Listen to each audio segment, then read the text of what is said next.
A dumpling is that thing that you add to whatever broth you have in your house that is just fulfilling. It doesn't matter what it is. It needs to be some kind of dough consistency, but it is that thing that brings you that fullness. So not everybody likes just liquid. So you have a little dumpling, so you have a little broth, so you have this fully rounded out dish. Yeah. You don't have to have meat, you don't have to have veg, you don't have to have anything, just that. Right. Fullness, I like that. It brings fullness. Yeah. I mean, that's a pretty common across, all the dumplings that we're doing. They're usually comforting and you leave sort of like full. Yeah. My kitchen is my safe haven. That's first and foremost. I'm a police dispatcher for the city of Cincinnati, and it's a little stressful, as you can imagine. There are good days, and then there are the rest. On the rest, I come home and I find peace here. It is cathartic for me, and I like being able to play with food and turn food that should look like one thing into something else. For me, being able to find out how to do things, it's sort of like my own how it's made or how things work. I don't get science except for in the kitchen, and I get science completely in the kitchen. I'm not into molecular gastronomy, although it is really cool. There are some things it would just probably not be safe for me to be playing with. I do run my appliances out, we all know that, and I do have accidents like everyone else does in their kitchen, so I'm not perfect. I've had food color splattered everywhere and looked like I got stabbed one day. The UPS man was a little concerned when I had what looked like blood dripping down the front of me. Oh, no.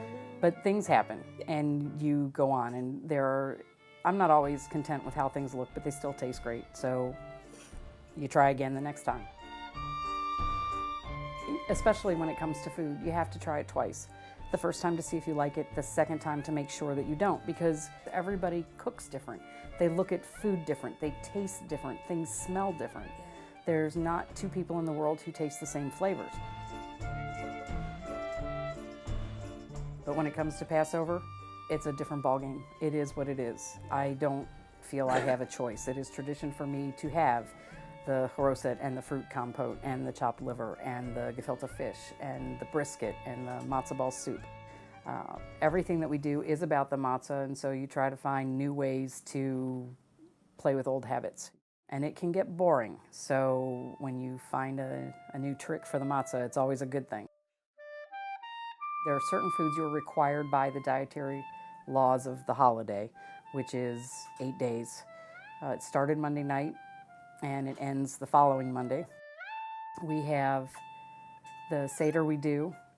We follow the story of the Passover. We talk about the foods that are required eating, which includes the horseradish and the haroset, which is the apples, wine, walnuts, and cinnamon.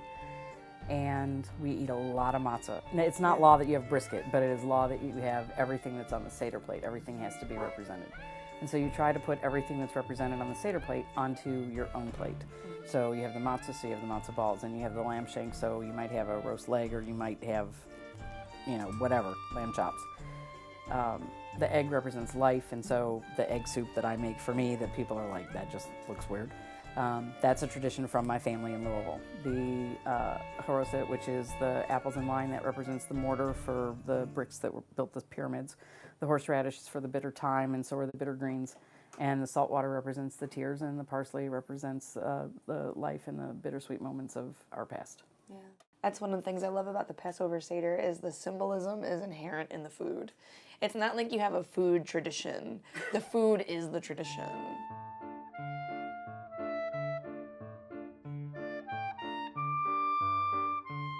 With regard to the holiday traditions, I try to bring my family, who is no longer here, back to my table. So the chair I'm sitting in belongs to my great-grandmother.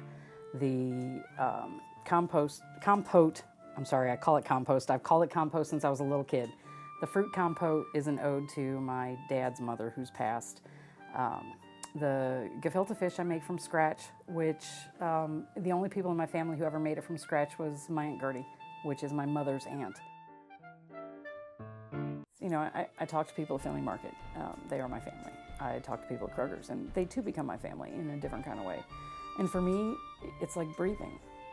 And as I'm doing each thing, it's about, I remember doing this when, And I remember what this tasted like when, and I remember the smells when I rendered the schmaltz and I came in the back door and it smelled like my bubby's house, and I was just, oh. It was that instantaneous hit of that smell that just, I was in my bubby's kitchen. And I was 5. I mean, it's like that. Yeah. You're right there, and it's only for that brief second, and you really wish you could hold on to it longer, and you can't. So you put it on your table, and you hope other people get to enjoy it as much as you do.